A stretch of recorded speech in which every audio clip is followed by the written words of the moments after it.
Hey guys, how you doing? Good. How are you? Good. How are you, man? Good, good. So this is gonna be a fun episode because so we got Chris and Jason here, and obviously they'll be getting the intro from me on a different note of this. But you guys have from Global Wired Advisor, and you guys have some different unique experiences that you are attacking this lower market of the online companies, digital SaaS, e-commerce. I'll let you guys kind of give your overview, but maybe we'll be for the listeners that are not aware of you guys or what you guys do. Why don't you guys each kind of give a little bit of your background and then how you guys came up with the whole concept of global wired advisors? Okay, great. Yeah, thank you. I'll start with myself, but I'll also be speaking about just the firm in general. I like to say I'm a bit of a reformed investment banker. But I'm still certainly doing investment banking, except in a way that I really enjoy it. Quite frankly, a lot more these days. But so I started out as in traditional bulge bracket, large institutional investment banking. Did that for about 10 years with both Bank of America and a firm, private hedge fund in Miami called Bayview Asset Management. Then actually left banking for about 10 years and went the entrepreneurial route. Started and purchased a number of businesses and ultimately exited those businesses over the course of that 10 years. And then actually met up with a couple partners who actually aren't on this podcast today, Chris Bodnar and Joe Hogg, who also have similar backgrounds to me. And we decided we wanted to do something together and really create a firm that focused on a part of the market that we're going to talk a lot about today. And that's what we call kind of the lower middle market or the lower end of the market from an enterprise value perspective. So kind of under $50 million with really a focus kind of under 25 million is where we felt like there was a lot of need for really high quality advice and service. So we decided to create a firm called Providium that ultimately spawned Global Wired Advisors, which is kind of what we're talking about today primarily, which is essentially a lower middle market M&A firm that is focused on online, digitally native type businesses, and that was the three of us, Joe, Chris, Bodnar, and myself.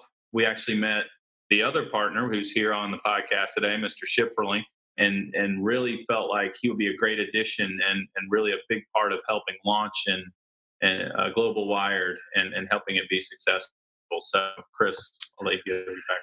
So my background is more in sales and marketing leadership, and I've worked in various companies, small business all the way up to middle market companies, and primarily actually in the juvenile product space. And so that was fun working in juvenile products and toy. But yeah, I've worked in various roles, sales management, all the way up to trade marketing, to marketing leadership, to general manager.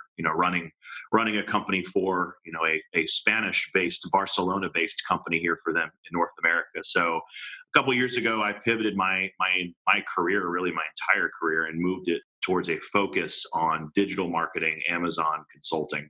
And so from there, did just various consulting contracts with all size companies, helping them with more than just Amazon, kind of digging in and really helping them. Even my roots extended into some sales management with them as well. And by happenstance, I met Mr. Somerville and Mr. Bodnar and Mr. Hogg, and we kind of shared that, as Jason just mentioned, kind of shared a same type of vision. Them bringing the investment banking lower middle market vision, and me coming to the table with that digital marketing and Amazon, consulting kind of Amazon background, and also manufacturing background too. I spent more time in China than I care today, and working with factories. So yeah, kind of marrying these skill sets together. It's just a really good fit for Global Wired Advisors focus, which is on marketplace based, digitally native, omni-channel businesses. So, Well, and that's I'm so excited because the listeners have heard me, and I've been just constantly, as I've been looking out and meeting people and interviewing people and like working with our clients, is there's this whole what I call like the no man's land of like the couple $100,000 in EBITDA all the way up to the few million in EBITDA, and that's I think and they're different both from the online and the traditional space. And I think what we'll be kind of touching on today is like not only your guys' perspective of that. I'm curious, Jason, is like how you decided to go into that and why, what the reasoning was. but then also the understand and like kind of your guys' perspective of like the merging of these online and offline businesses, because I had interviewed Chris, a good friend of mine, Chris Yates, and some of the other guys from Quiet Light or FE, and like like there's only a couple good firms out there that are doing this, and I just noticed how green the whole online space was. Is if you really think about how long they've only been able to build these big businesses, and so just kind of curious, maybe if we're going to go back into Jason, what was the need that you saw? What geared you towards this, and how did that also get impacted by Chris's background? Like what led you to double down and spawn Global Wired? Well, basically, you're right. It kind of extends even before Global Wired was created with Providium. What we found, what we felt like there was a white space on the board where the companies, a few 100,000 to a few million in EBITDA, really just didn't have a lot of high quality intermediaries and M&A firms that they could go to for good advice that was really built by people that had these kind of large institutional investment banking backgrounds, who really understood complex deal structures, understood complex financial engineering, had seen and done all sorts of different types of transactions across lots of different industries.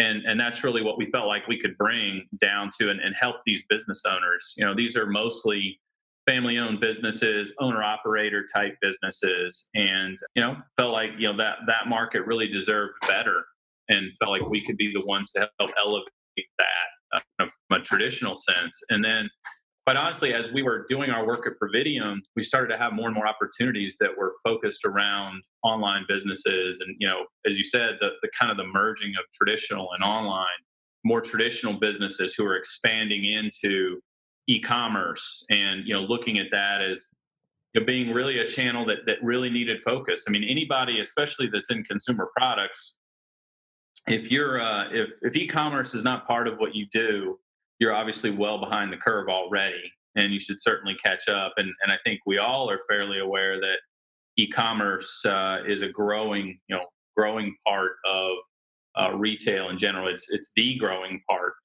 So that's where a lot of focus is, for smart companies.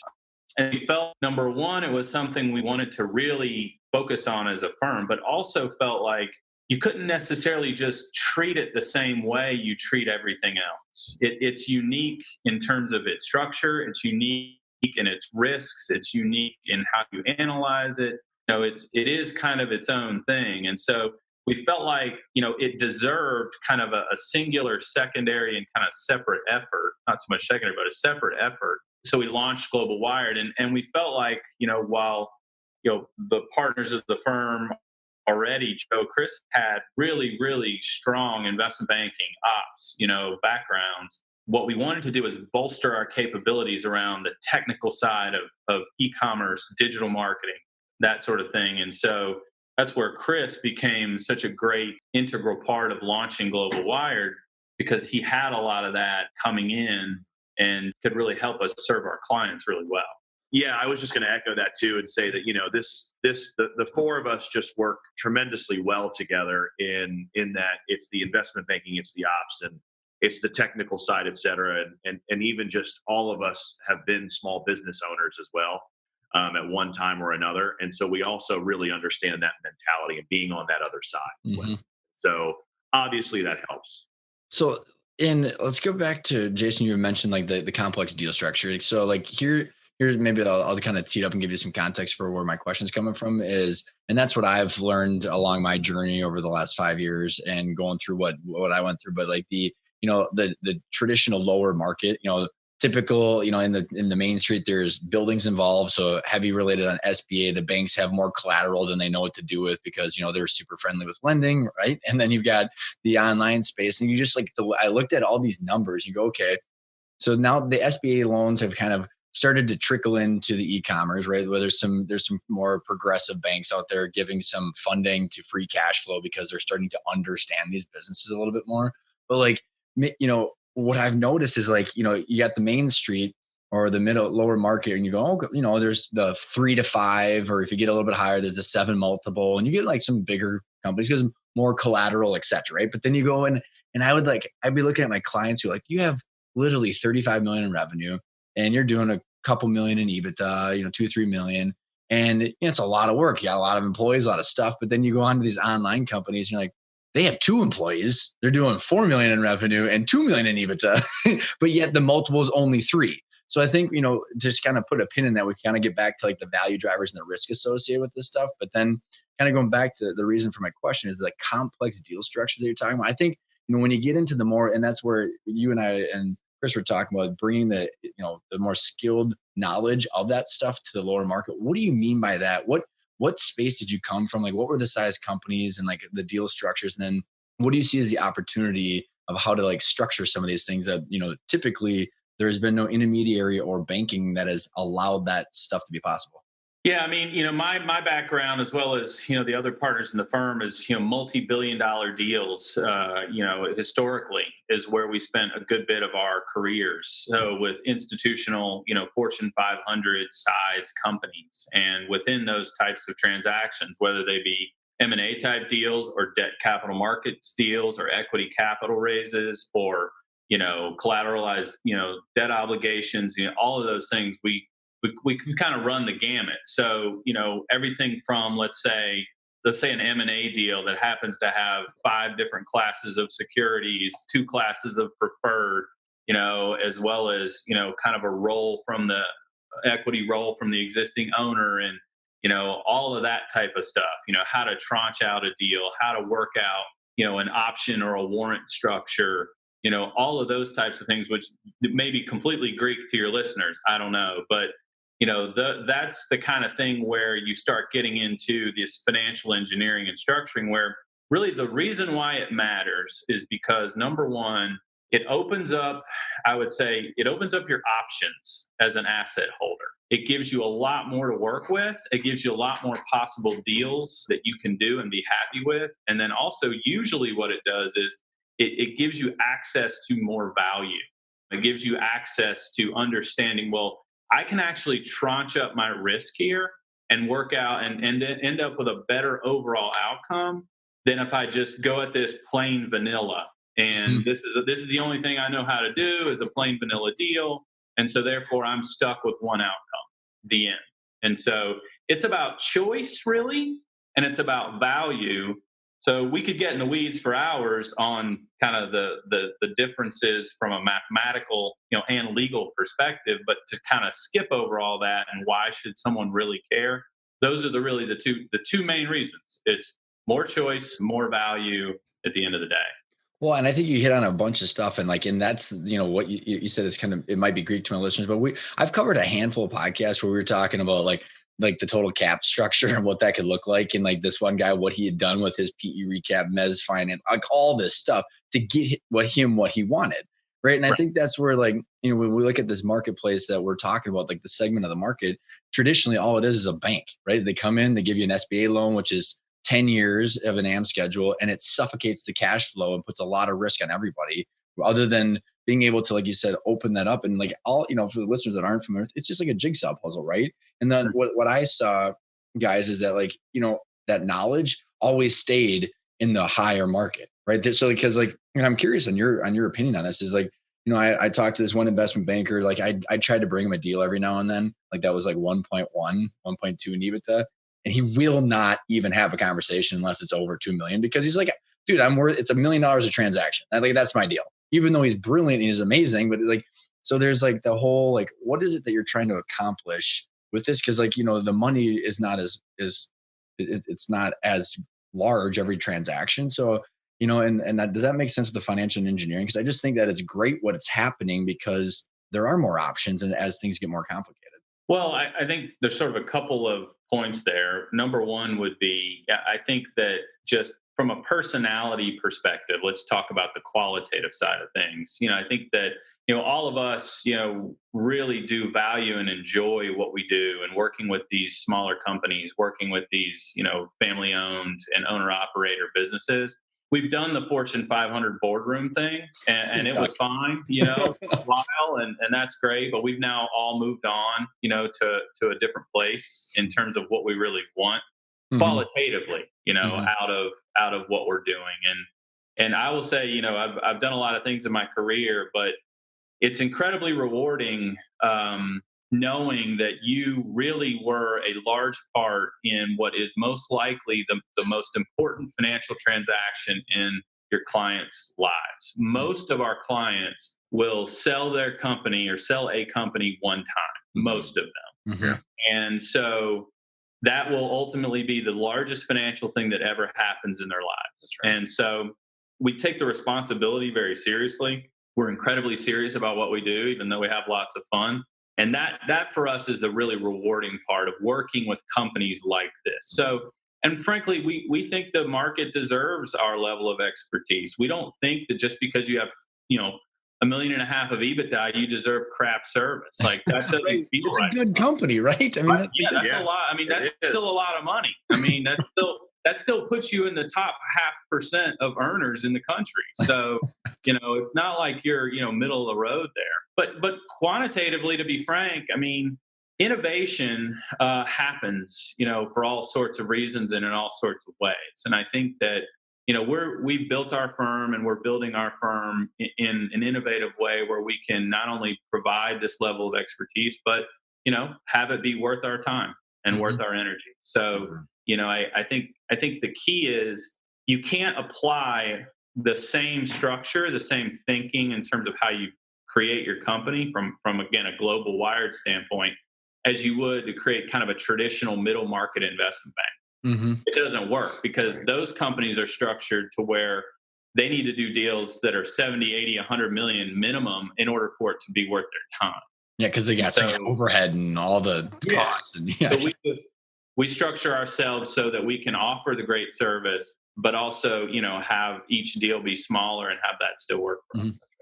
So maybe what would be a good segue, guys, is let's talk about kind of the merging of the two worlds and like how you see the valuations playing out. Like I mentioned, like, the higher valuations typically because of the lower risk and the banking perspective of the Main Street versus what I've even noticed, even in my 3 years of being exposed to this. Have you watched like some of these people that have gone from like a mutual friend of ours, Chris, that have gone from like 0 to 10 million in revenue in 4 years? And that's a significant growth rate. We're like, that didn't exist 3 years ago. So I've watched this maturity happen of the online businesses, but the multiples aren't there and the financing mechanisms, the buyers and the sellers aren't there. So, how are these worlds merging and what are the implications of that? And then the follow-up just to think about is like the value drivers. So like what are the things that we can do? But let's talk about like what are the implications of both those worlds kind of colliding? Well, it's interesting, right? I mean, we're in the middle of the development of a market, really. And as we talk a lot around here, 2-3 years ago, let's say just focus for a moment on e-commerce businesses that are kind of Amazon centric, which there are a lot of those. There wasn't really a robust market for those businesses really at all. That's just developed over the last few years. And what you see when markets develop is they go from there being no market to, the market pricing risk very conservatively to over time that risk pricing model tends to shift as these businesses prove out that they're not fly by night, they're not a flash in the pan, they have sustainable earnings, they have opportunities to diversify. And so what's exciting about it is we're in the middle of all that right now. Mm-hmm. And so you're seeing things, kind of happen that are a little kind of wild westy in a way, where one deal goes off at some crazy multiple and the next company, which probably is about as good, can't get a bid for half that. It's interesting how it's working. I think what we are seeing though is, and I think Chris can jump in here in a minute because I think he can provide a lot of good color around the kind of the core of how these companies are developing. But the way they're being viewed in the market is, that risk pricing is easing. I mean, that's the general trend. So the trend is, okay, all right, you sell mostly on Amazon. That's not a great thing from a diversification standpoint, but I'm less concerned about that than I was a year and a half ago. That's right. You know what I mean? The market speaking now. Mm-hmm, mm-hmm. Also, again, even just simply 5 years ago, which is a lifetime in the internet world, right? But in the business world is no time. It's a blip. But even just 5 years ago, even just e-commerce in general, everyone knew, well, that's the trend. But I mean, just go back and look at the percentage of holiday sales that are e-commerce going back 6 years ago to last year. I mean, it's a huge difference, and e-commerce is still only 10% of all retail purchases. So I still don't know who those people are that are actually not going into a store. I haven't done that in years. Still lots of them. I know, right? But so the market is starting to shift in its thinking, and you're just seeing risk pricing change to where you're giving, market participants are giving more value. And at the end of the day, from a financial theory perspective, it's all about, what is that, what is that forward cash flow stream, and what are my risks to that cash flow stream? Mm-hmm. And if the more I feel comfortable that I can project it, and the more I feel comfortable that it's sustainable and not, vulnerable, the more I'm going to be willing to pay you for it. That's right. Today. But I think, Chris, in terms of how these guys are developing and growing sales is probably something you can add color to. Yeah, I mean, I think it's just natural. Again, just repeating what Jason just said. I mean, it's natural trend that's helping, an organic trend. Amazon is growing. They're doing more things to make it easy for the consumer to purchase it. They're drawing more people into their fold, right? Doing things like Prime several years ago, and now that was 2 day. Now we're at 1 day, and I hit one button, and now, of course, I've got a package from my doorstep in 6 hours. I mean, so Amazon is obviously just naturally evolving, and it's allowing all of these people in their marketplace. I'd say a couple things, though. Over the past few years, what you've had is this rapid development of private label brands. And I think, before, Amazon was the marketplace for resellers, and now it's becoming the marketplace for private label. And there's also a ton of support around private label now, more than ever. And with more support and education, like, the Chris Yates and his group, and just kind of those big support groups, it's creating more evolution of revenue through that platform. So I think, that's definitely happening. And as far as trying to mitigate, call it risk around your cash flow and trying to drive up higher multiples, kind of, I guess, placing a stake in that private label brand and really making it a brand. A brand shouldn't just live on Amazon. A brand should live everywhere, and the people who can prove that they've got a brand that either has strong brand quality to it, like strong lifetime value, and is a repeatable purchase, and people are speaking highly of it, and it's becoming more of a household name versus just a commodity that you're selling through, another USB cord on Amazon. And no offense to your listeners, if they sell USB cords, we will definitely talk to them, and we can definitely help them. But yeah, I think that's really helping drive a lot of value up. We had a recent transaction that we did that everything Jason just mentioned, it had, and it could defend cash flow adamantly. No matter what model you put in front of it. And it had a brand name that was out there, and we got a very healthy multiple, much healthier than the average multiple you're seeing for e-com businesses. So, well, and there's a couple of threads that I want to pull with this, guys, because and just before I forget them, and you guys can hold me accountable to it. I think I'll kind of start with why I think those, as I've watched those two places merge, but then some, I want to make sure, like, who the buyers of these kind of companies are and who you're starting to see as those buyers, and how those have changed as they become more mature. But just to kind of go back to my first point is I think about in this kind of, Chris, feel free to jump in with some insights on the value driver on these two. Is so look at my friend who he owns him and his family own a retail wedding shop here in town, right? So they started in retail. Well, we all know what happened there, right? Their parents have owned it for 40 years, but then they got into a private label brand that they partnered up with a manufacturer, right? So then they've got now a manufacturer that they got this private label. Then now they're starting to sell online, and he's doubled down and has been doing this e-commerce thing at a multi-million-dollar company over the last few years. So he went at it from the opposite side, right? So traditional, so retail, manufacturing, and wholesale, to then online. And then, so their company has got, a lot of a whole supply chain there, right? And there's protection of that cash flow. But then you've got the other side where, they just are slinging products on Amazon, and how much risk, even though there's huge margins there, how much risk it is. And they're starting to go, how do I get into manufacturing and wholesale? So are you seeing those two kind of just reverse engineer into the ideal outcome together? Yes. I mean, the short answer is absolutely. Yes. And I think it's funny. We have a number of deals we've done in the last year that are kind of like that, where these are more traditional businesses that expanded into online. And I think in almost every case, what happened was eventually the online business kind of outgrew the traditional business. And and then it was a matter of deciding, okay, well, how do I structure my company going forward if I think both are still, a strong opportunity? And then, as you say, kind of then branching out into, well, do I completely vertically integrate here and get into the manufacturing side, or do I just, contract that out? What do I do? And I think, yeah, that's a natural progression. A lot of smart business owners and forward-thinking business owners are taking. And we're seeing it go that direction more so than the other way, although we have seen it. So where companies started out as digitally native companies, and then they're going to kind of more traditional retail routes. We are seeing that a little bit, but the trend is usually more the other direction. Well, and on that note, like, I'm curious, guys, because like, which makes a lot of sense, and this is where I find like the value of people in your spot can bring is pretty, exponential, because like you have like take a traditional wholesaler, manufacturer, retailer, or something like that. They don't know anything about an Amazon account, right? Or maybe a Google Analytics, or where the traffic source is coming from, and all this stuff they're going. Yeah. All I know is I look at the bottom line, and that makes sense, and I also understand how I buy. But like, so I see, like, and as some of my keynotes that I've given, it's like, for some of these or some of the traditional business, I'm like, right now is where the multiples are. It might be a good buy for them.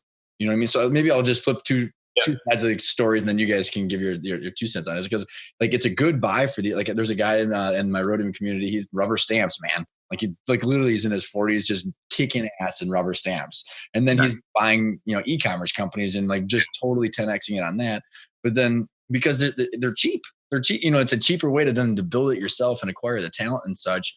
But then if you were the flip side, and I'm curious on what you guys would say about this, is like, if you got an owner that wants to grow and understand how to like, sustain that, to buy a traditional business or some sort of like way, or Jason, maybe you have ideas on like a deal structure where they roll equity to like both capture that. I just find like so much opportunity in that situation, depending on what perspective you got, or like who the buyer or the seller is. Yeah, no, I mean, I agree with what you're saying, and I think we have seen it in practice, a couple times. I think you're right as far as the arbitrage, and kind of was really what you're describing in a certain way. It's where, and we're not only seeing it from traditional business owners that are expanding and then wanting to use kind of e-commerce as the expansion and kind of growing through acquisition rather than growing organically. We're seeing that, but we're also seeing guys that are pure e-commerce that have kind of taken the same approach and said, hey, well, I can buy up a great asset because I think they're still mispriced. The market is still mispricing a lot of those. And then I can not only grow the business, but in conjunction with what I'm already doing, I do the leapfrog from a multiple standpoint. And I think, one thing you had mentioned before, which I don't think I answered, was the types of buyers in the marketplace. What you're really seeing, and this is kind of a bit of a fast forward to the end, but the larger the companies are from a cash flow perspective, the better the multiple you're going to get. So, and a lot of the tiering there is a little bit fuzzy, but in essence, you've kind of got under $500,000 of EBITDA as being a tier, kind of $500,000 to maybe a little over $1 million being a tier, and then kind of a little over $1 million to say 2.5 being a tier. And then above 2.5 kind of being its own tier. And as you jump tiers, typically you see average multiples increasing. And so a lot of times what you can do is you can have an arbitrage trade where you're literally acquiring a company at, a multiple that the moment you do, it puts your overall company into a larger tier. So you have an instant arbitrage on day one. That's right. So we're seeing that strategy play out a lot.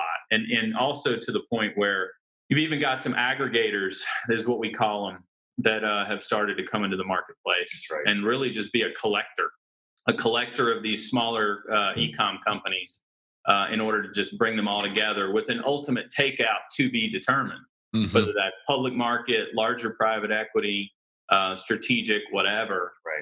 You're seeing a lot of that. as well. So I don't know if I directly answered what you Yeah, I asked. think that, and then maybe on that note, as we look at the ops and like the different types of these kind of companies, Chris, like what are things that people are doing to like to not only taking the tier as they're collecting that stuff, and maybe what are the operational maturity that like degrees that they have to be doing this? So like what are the things that they're doing? The best practices to not only just have the pure size like Jason was talking about, but like I mean, the person that was in their basement that I was all of a sudden doing a couple million, what I mean? Like taking it from that to like a real business that, like, maybe that kind of gets into the due diligence and what the buyers are looking for and how the value is being perceived. Yeah, I hope I understand it. So I hope I answer your question the right way. But I mean, I would say it kind of goes back as far as operational efficiencies, what they're doing. I mean, I think it goes back to what I was saying before, and this is all to drive multiple up, right? So, I mean, they're not just focused in on one medium. They're looking to immediately diversify. From a sales standpoint, right? Are they? What's the opportunity, right? That's kind of where you have to start. Can you go back into the sales? Sorry to interrupt, but I want to like maybe just kind of peel that apart. So like, Yeah. and I think in the traditional space, people are familiar with like largest customers, X%, or like you don't have a repeatable sales process. But what does that mean in the online space? And then what does that mean to diversify like someone's sales? Well, there's still a lot of channels that you can go into in the online space that folks are starting to pay more attention to, and it's outside of just the typical eBay, Walmart, or even Jet, et cetera. Wayfair is coming up as a real player as far as marketplace. Sears, God rest their soul, at one point was a marketplace. Target is now creating a marketplace. Target's a real player where you can go and truly become, I'd say, create some good diversification because you've got the opportunity to maybe sell in their stores. Which, hey, let's not neglect the fact that sell 1,400 stores, right? Yep. Plus, you could go into a Walmart.com and catch the attention of a buyer. Let's not neglect the fact that Walmart still has 3,200 stores, or 33, I think, something like that. There's a ton of international play as well. There's a lot of, again, this is kind of speaking very high level, but just from a sales standpoint, identifying distributors overseas that can instantly, accretively create more growth for you, almost like a day one, right? And identifying those opportunities. So, I think it comes back again to carving out real opportunity. Do you have a product that can actually go and sustain itself? And let's not neglect the direct to consumer approach as well, right? You have an asset called your website. One of our clients that we worked with, and in one of the most phenomenal ways that we've ever seen, completely inverted their sales off of Amazon to their own website. And we're talking, it was 90-10. It was 80-20. It was 80-20, and then they inverted 80-20. So it's 80% Amazon, 20% their own website. And they created really good digital marketing tactics to completely flip-flop them, increase cash flow, increase profit margins exponentially. And on top of that, also from a marketplace standpoint, became very attractive to a lot of different potential counterparties. Well, I think that is an absolute so a couple of those, like there's so many things. We can talk for days, man. No, I know. So like, so I think what happens is like, this is the challenge that so many first-time entrepreneurs that are not familiar with this world, they struggle. We used to do it too, is the annual expense. You're trying to optimize for the annual taxes, or like, I don't want to invest in this or that or the other thing, but understanding how that's going to come out the back end when you increase the multiple of the value. So like maybe you don't have to go like, step by step, but like, maybe like what did they invest in to do that? And then how did they see that on the opposite side when they ended up selling the business? Well, the investment, I mean, in this particular case, the investment was obviously internal. They had someone within the business who created the strategy and implemented the strategy as well. And Jason was pretty intimate, so fill in any blanks, that I'm missing out here. But yeah, they effectively created a really good way to, because again, getting a little bit into the weeds, but there's plenty of data that shows you people are going to search for your product off Amazon to see if they can get a better deal. Mm-hmm. It's just innately we're there. That's our nature, right? We want to get the best price. Most of us do. Some people don't. They just add it to cart and they hit one button and it comes to their house. They don't really care. So knowing that data, they exploited that data and they were able to drive people off Amazon. And now, because of a lot of antitrust stuff that's coming up with Amazon over in Europe, et cetera, Amazon cannot enforce certain pricing rules that they were trying to enforce before, where call it the playing field is even. They can't enforce that, and so there's a real strategy behind that, where you can start driving your traffic. There's other sources as well. Again, it's getting into the weeds. I mean, I would say for us, I will say this and just plug this for a second. For us, and just like you too, I mean, we've vetted out a lot of really good resources for our clients. We have one in particular that their sweet spot is helping brands diversify off. We'll call it just off marketplace, and doing what they can to own that consumer data and drive more sales through their own platform. Well, and I think that's pretty much what I was looking for. So I appreciate the explanation, but I also think like one of the things that to expand on my point is that like it's worth the effort and the expense, no matter what it is going to be, right? Because you're going to get it when you eventually harvest That's the value. right. Because That's like, exactly right. A super stupid example, but like for years and years we tried to like cut because we were dealing with cash issues, and it's like, oh, let's get the $80,000 CFO in quotes, right? Not a CFO, right? We needed to spend the 150 grand. You know what I mean? And then we got the real CFO, and then we had clean books, and then we got the money when we harvested the value. It's painful, these kind of things, and it's our extra work when you're making a bunch of money, not doing a whole lot of stuff. So I think it's just, my point is it's worth understanding these things, because it's definitely going to be the payback is huge. That's right. And be wise in what you choose. I mean, I think your example is perfect. You get what you pay for. If you want to go the cheap route and try and shortcut things, in some cases you're going to end up just churning money and not have a lot of good results. So yeah, you get what you pay for, and you definitely want to vet those things out before you invest. So and one thing, just to close the loop on that, to be specific, I think this company probably, without exaggeration, their ultimate exit was 2x because they were able to do that. Yeah, so they got twice of what they would have gotten if they would have gone to market being 80% Amazon.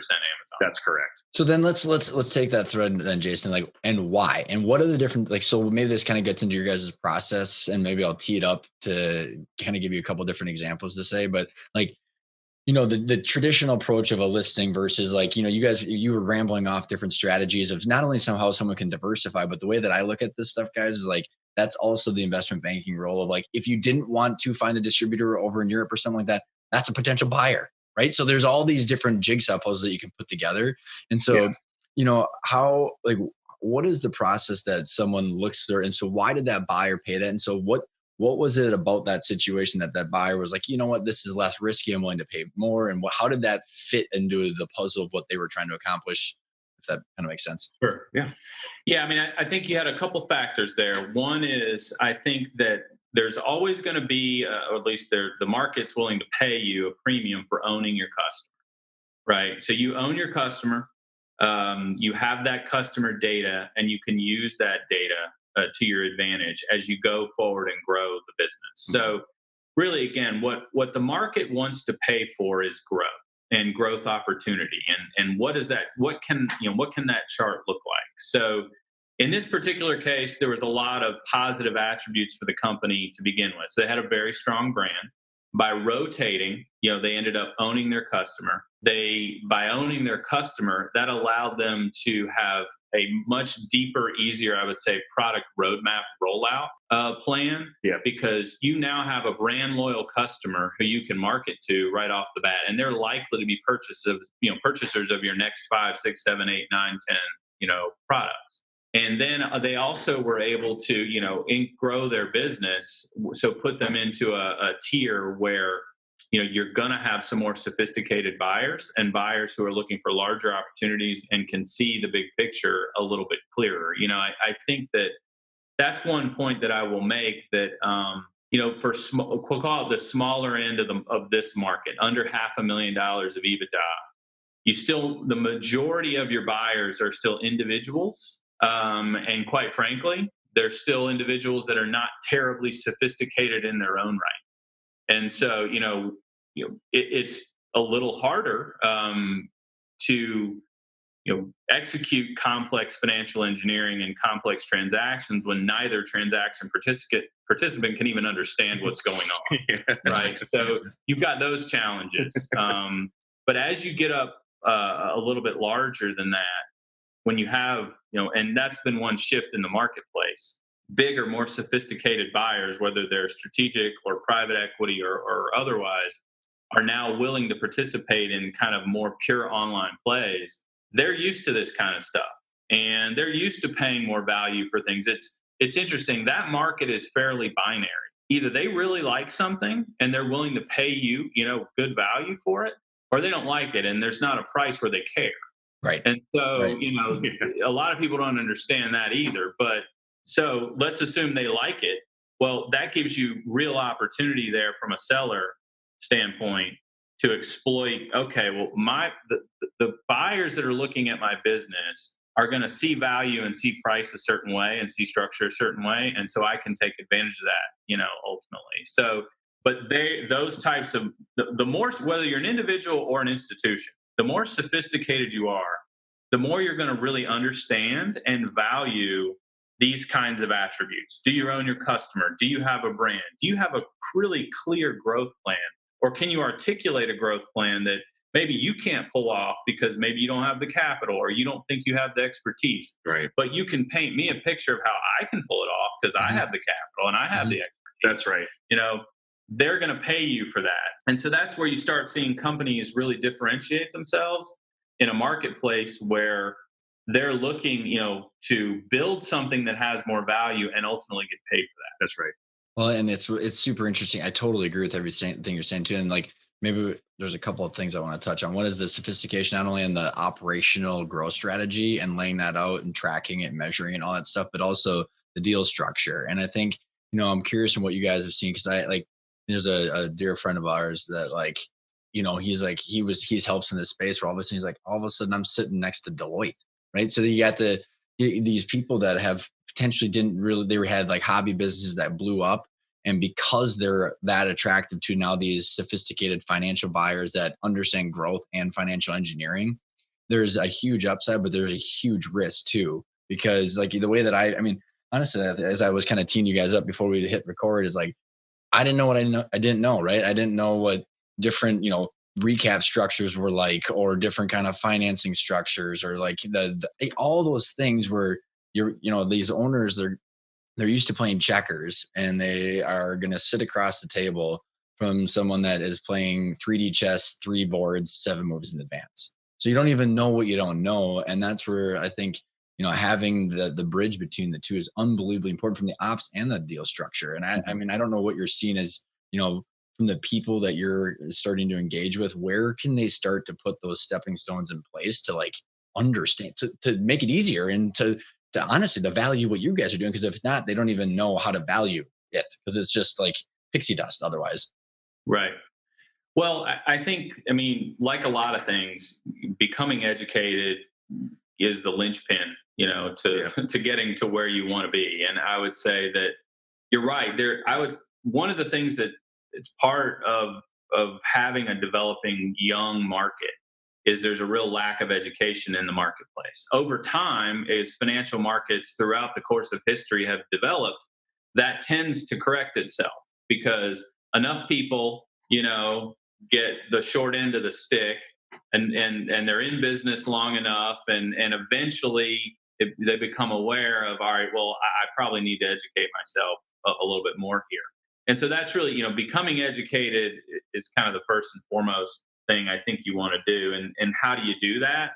Well, you can engage an intermediary like ourselves. You can work with a party like you as well, who understands, Ryan, how to navigate the waters. I think that, a lot of these online kind of only businesses were started without really the full understanding of what it could ultimately be. Yeah.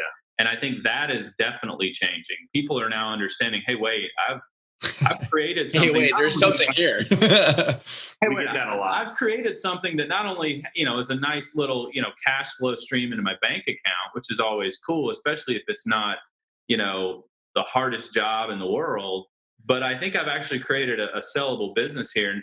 Now, let me make sure I really do maximize it when the time comes. And so I think the desire to be educated is increasing. Yes. There's still a huge void there.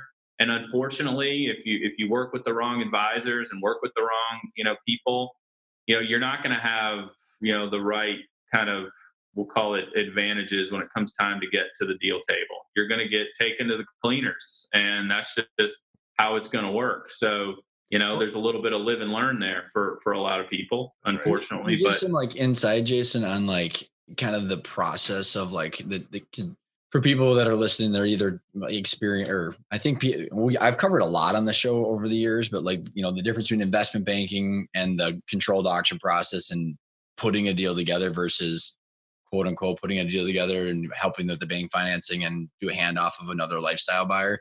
Like and like the like the actual process and how those differ from each other, because I think the listener should be asking anybody, what is the process, what is the experience going to be what's it going to look like?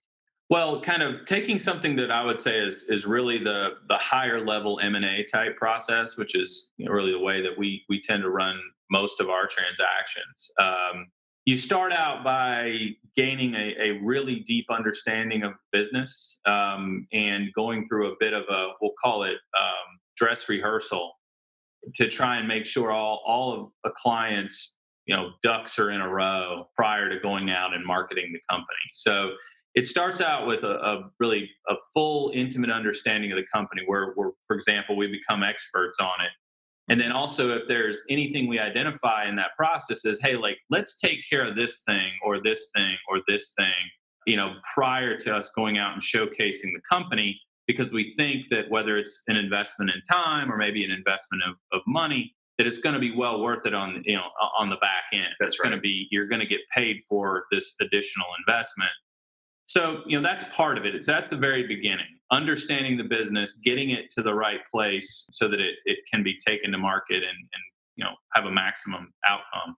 Then there's the idea of figuring out the go forward plan. That's kind of the next big piece. So we develop pro formas for all our deals. So we develop cash flow projections, full projections on the company, and product roadmaps. And we sit down with the owners, the sellers, and we really walk them through that. And quite honestly, there are a lot of times these men and women have not even thought through that yet. That's right. And so we kind of force that issue and say, all right, well, look, what do you think the next 5 products are and why? And what are the right channels? And what's that going to look like? And how many more employees do we need if you're going to go from 5 million to 12 million? Mm-hmm. And you think through all of that so you can lay out and paint a picture of the future for the marketplace. And so once you've kind of done all that, it's really about kind of trying to identify the universe of good fit for the opportunity. So, and that's a process of putting together a group, as you say, like kind of a controlled auction process where you'll identify those buyers and kind of have those buyers really start to dig into the deal, to the ultimate end of creating a bidding war effectively in that controlled auction process. But identifying those appropriate parties comes down to, what's the vertical the company's in now? What's the company structure? How big is it? All those things. Well, that matches up with this type of buyer set really well, or this type of buyer set. So really producing that kind of marketing plan where you're segmenting the market and saying, listen, these kind of buyers really fit for what you do. And that's why we think they're going to care the most and ultimately pay you the most for this company. That's kind of, that piece of it is creating that. And then you're going out and again, from our standpoint, we're educating those buyers. We're working with those buyers. Ultimately, after a long, we kind of shield our sellers, if you will, most of the process. We're really doing the discussing, the explaining, the answering of the questions, that sort of thing, up until really the last, we'll call it, small group has been determined, and then the sellers and the management maybe get involved. What I find so interesting, Jason, is like, we just, even a couple of the last points that you're making is like, okay, so like someone like, and you actually touched on part of it earlier where you talk about like I think the traditional online space and even the brokerage space underneath the 5-10 million in Main Street, it's all the same thing where it gets slapped on a website, which, and I actually do believe that the online space provides 10x the value the main street brokers out there for the most part. They're, again, for anybody that's listening, it's the ratio, right? There's 5% of people that are amazing no matter what profession they're in, but then there's Yeah. the trends. But like, just overall, no matter what, the process is just different, and you're going to be attracting more of the lifestyle buyers that are going to either have cash or an SBA loan, right? So that's the creativity, that's the vanilla you're talking, right? That's right. Versus saying, okay, like your product should really have a whole manufacturing or a wholesale part to it. Maybe we should go find those people, right? And then so like then you can structure all those different things, different classes of shares, all those different things, like of the engineering of the deal to understand the financing. So it's the financing, and because I mean, I had some partners where they were potentially going to take a run at a company and acquiring a company recently, and like the broker didn't even know. He's like, "Well, you need X amount of capital." And I would just I listed out this email of all the different ways I could finance and put the deal together. And I can guarantee you the person that was on the other end who was marketing this really good business for a buyer had no idea what I was talking about. So that not only would yes, it was there, but I'm like, they were by accident, stonewalling a potential buyer because they didn't understand the financing structure. I was just like, this is ridiculous. Yeah.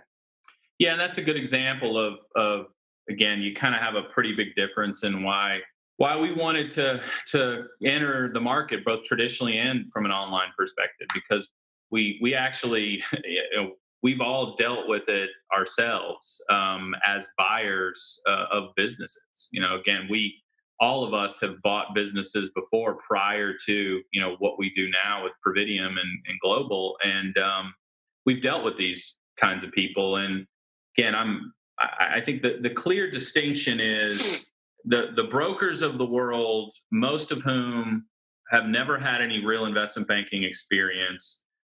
They kind of plain vanilla everything. They usually sell companies, frankly, well below what they're really worth, just because they can get a quick trade. So you see things being marketed basically at the same multiple all the time, no matter what it is. You see that, and it's just sort of, that's the state of the market now, and unfortunately, that's the majority of what happens in this kind of world, whether it's online or traditional. And really, all we're doing is taking a process that has historically been reserved for very large companies and bringing it, down to this marketplace. Right. We're not sitting here saying we're inventing the M&A process. We're not that arrogant. We're just taking the process as we think it should run, and making it available to these smaller companies and these e-commerce businesses. So if you're, and maybe this will tee up, Chris, as we're kind of wrapping up here, is like, what if you're either a buyer or either a potential buyer or a seller of e-commerce? What is the way to start getting versed in this? So maybe take it from the seller's perspective first. What are things that I should be doing, or the listener should be doing now, if I'm thinking 12, 24 months out, like very brass tacks, like this, can move the needle huge? And then obviously having some conversations with people like yourself, but very tactical things that there will definitely see some definite movement. Yeah, we talk about that a lot around here. I mean, I'd say from more of a financial perspective, I'll let Jason answer that, kind of cleaning up your books and all that kind of good stuff, kind of normal housekeeping things that gets neglected, right? From an ops standpoint, I would say it's just, have a checkup, right? Go see the retail doctor and figure out, what do I need to really do here to start moving the needle? And again, I can't emphasize enough, having all your eggs in one basket. This is very, elementary, but having your eggs in one basket is never really a great thing for maximizing your value and the value that you could have. If you're really bad at driving traffic to your website, hire a great digital marketing firm. If you're really bad at branding, find a great brand marketer. Social media and influencing is it's not just a buzzword. It's something that people are actively doing now. And it's something that if you're building a brand, you should be actively doing it yourself. Find ways to collect more consumer data. Email marketing is not dead. It's just not. It's very alive. And, collecting that consumer data starting now is very, very important. What I've found with a lot of sellers, and I'll say this, and I also caveat and say every case is very different, as you know. Mm-hmm. But yeah, what I find with a lot of sellers is that they are so, I guess the allure of how much revenue is being driven by one channel tends to make them neglect and forget that there are a lot of other things that they could be doing. And what we find with Amazon businesses, frankly speaking, they're only spending a few hours a week or 10 hours or 15 hours a week. I mean, there's plenty of time for them to start going, I think I could be doing more here. And I think I could be doing more to diversify myself, you know?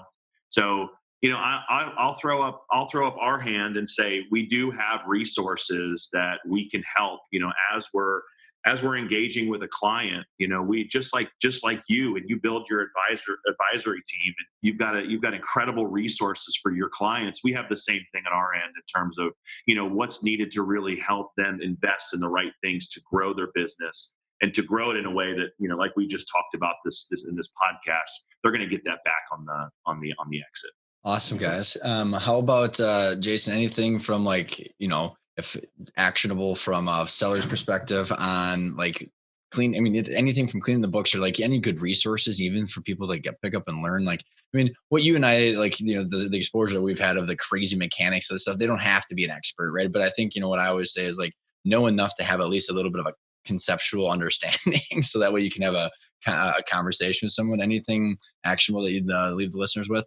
Well, what I'll say too, from a financial standpoint, go ahead and find a good CPA. Yes.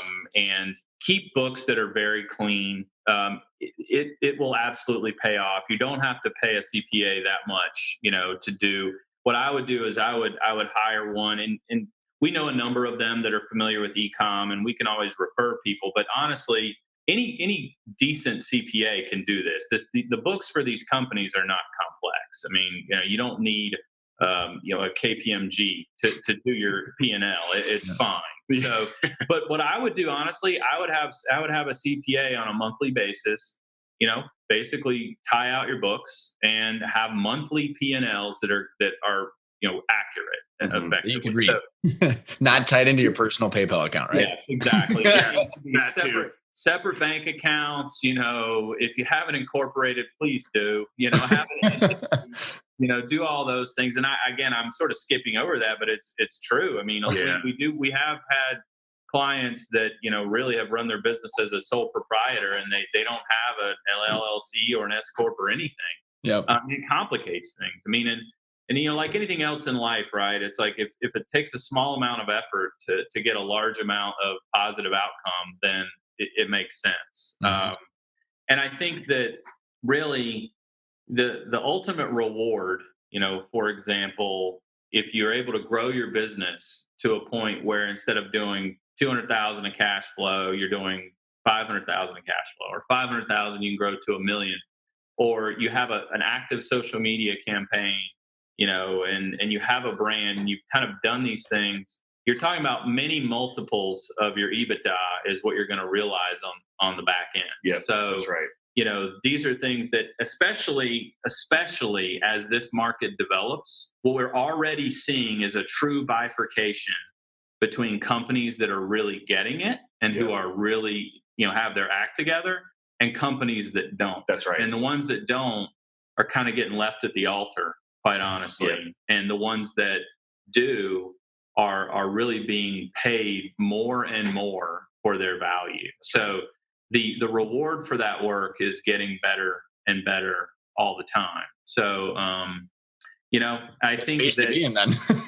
Yeah. So I'd say, listen, keep your books really clean, really try and structure your business in a way that a buyer could fairly easily take it over, whether that's a large institution or an individual. Yeah. I mean, I think we say it around here a lot, kind of begin with the end in mind. And it's not something that hasn't been said before, but start to just actually legitimately think about, whenever you're making strategic plans in the company, make those plans thinking about what the impact is on your exit. If you just simply do that, that's just a simple mindset change, right? That if you do that, a lot of this will take care of itself. And when the time comes to get you call us and say, hey, I'd really like to exit this company in 3, 6, 9 months. Well, we're sitting there saying, "Wow, you're already in really good shape here. Let's do a couple things, and then we'll get you cranked and get you something that makes you pretty happy." Mhm. So. Yep. No, very well said, guys. What's the best way for our listeners to get in touch with you guys? I'd say website. We've got it's www.globalwiredadvisors.com. We have a valuation tool. We put a lot of thought and formula and market data into that valuation tool. So it takes into account a lot of different data points. We're constantly tweaking it, making sure that it's reflective of what the market is really showing. So they can go through that process. That's complimentary, kicks back a valuation to whoever fills it out. And of course, we'll follow up with them from there. And we also have a complimentary consultation. So, our complimentary consultation, roughly about 25 to 30 minutes, somewhere around there. And we just dive a little bit deeper into the business and truly try and understand what's going on. And really trying to dive into their long-term goals, the seller's long-term goals. And it's a great way to see if they're ready to go. If they need a little bit more time and some help from a great resource like yourself, or if they've got something great on their hands, they just have no idea. It's a really good chance for kind of an initial powwow with everybody. Thank you so much, guys, for coming on the show. It was a blast. Thank you, Ryan. Thanks, Appreciate Ryan. it, bye. Take care, man.